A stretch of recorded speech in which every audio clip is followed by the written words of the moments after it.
right, welcome back to Nerd Takes. I'm Justin, this is Dave, and that's John. Howdy. And we are here to talk about the Elijah Craig Barrel proof. A122. The A122. Tell us about this one a little bit, Lambert. The A122. So for those of you that don't remember, we've done a couple episodes on Elijah Craig Barrel Proof. A122A, the first release, the one. It was released in January and 22 because it's 2022. And this one is 120.2 proof or 60.4% alcohol. And as with all Elijah Craig Barrel Proofs, it's a small batch and it's 12 years old. Yeah, so what are the other batches that come out annually?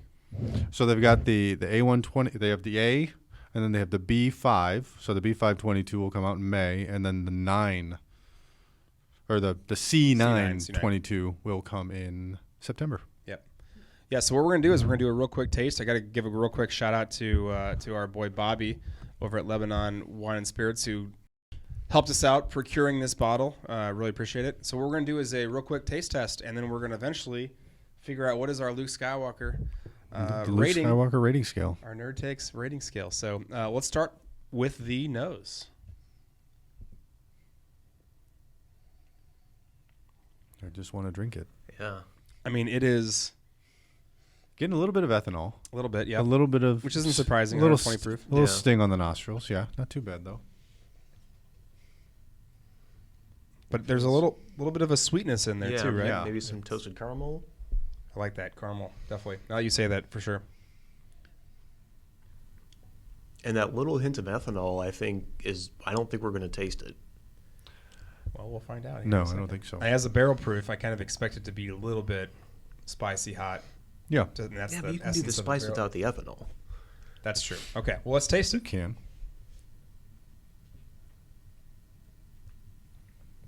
That was synchronized tasting. Well, that was planned. So initially, a lot of the barrel proof batches kind of get you right off the bat as far as like a heat or a spice or like a ethanol taste. I didn't really get that No. a lot. It's pretty smooth. I got the spice. It's kind of settled onto the tongue. But yeah, I'm not getting the ethanol. It's a nice, it's a slow burn as it settles. And it lingers a nice amount. Yeah, so I mean, as far as the initial taste, like I'm going to go back to that caramel, salted caramel type thing. I think we've got a little bit of, I'm actually getting some butterscotch out of it. Yeah. And you get a little bit of the oakiness just because it's 12 years old. So definitely getting some of that. Well, Maybe a hint of smokiness too. Mm-hmm. Yep.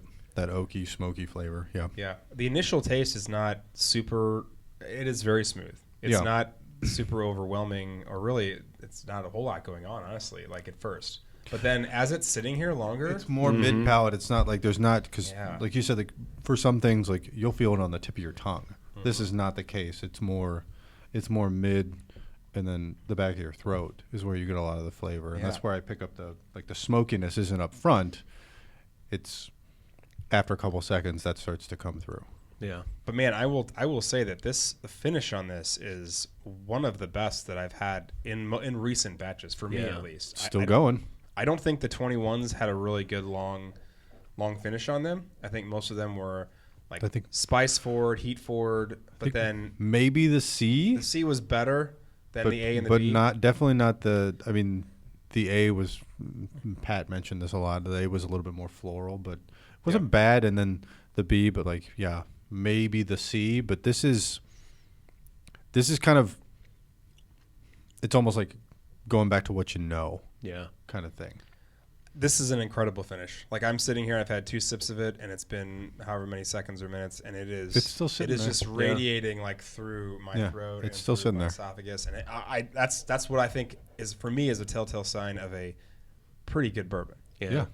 I would Absolutely. agree. I think if you had the thermal imaging, you'd see that glow kind of slowly spreading out through the chest. That's our next upgrade, producer.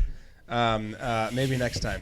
But okay. And I think I'm getting a little brown sugar too. Yeah, it does have a really nice like caramely sugariness to it for sure on the initial taste. A little bit, but oak forward on the back. Yep. I just can't say enough about this finish. Yeah, Like, it's freaking pretty phenomenal. Yeah. Okay, so This is a real quick review. So, Dave, you get to start. What's your Skywalker number? Wow, I'm really impressed. I got to go red 5 standing by. Wow. Okay. 9, red 5. I'm going for it. Wow. Lambert, you want to go next? I'm gonna go Stormtrooper Luke. I'll go 8. It's solid. It is really solid. I'm kind of in between Dagobah Luke, which is a 7, and Stormtrooper Luke, which is an 8. I'm kind of in between there. So I'm going to say it's Stormtrooper on Dagobah Luke, which is 7.5. Okay, fine. I'm going to round up to the 8, the Dagobah. Or I'm sorry, the Stormtrooper. And the reason why is that I do really like spicy and hot bourbons. Like, that's one of my favorite things. I like the high proof. I'm a proof whore, along with our other friend. But having said that, though, the ones that I enjoy the most are the ones that you don't have to keep just drinking it over and over again. It's got this lasting finish. You can have a sip, you can relax, you don't have to keep going back to it. It's not a testament to like how much can you drink or how quickly can you get drunk. But it's a good flavor that you want to go back to it. You want to go back. Exactly. You're not like forced Exactly. to. Right. So all right, since Lambert gave me like the evil eyes, I can't Stormtrooper choose a Stormtrooper Luke number. was never on Dagobah. You can't choose that. I mean, and you did choose a scale that has clearly defined. I did, There's no okay. Stormtrooper Luke with Yoda on his back. Then I'm going to go with a Dagobah Luke. I changed my mind because you guys are bullies to a 7. But I could easily be persuaded to jump it up to an 8. It's pretty solid. It's a pretty solid batch. It is the best that I've had since back in 2020. 20. Yeah. 20 had some good batches. This one's better than all, in my opinion, better than all the 21 batches. I would agree with that. This might be the first Elijah barrel proof I've had, so I don't have that reference, But you like it. All right. Well, Hang out with us a little bit longer, Dave and likes it. you'll try a lot of That's them. all that matters. All right. Until next time, next Nerd Takes. See you later, everybody. Bye, everybody. Bye.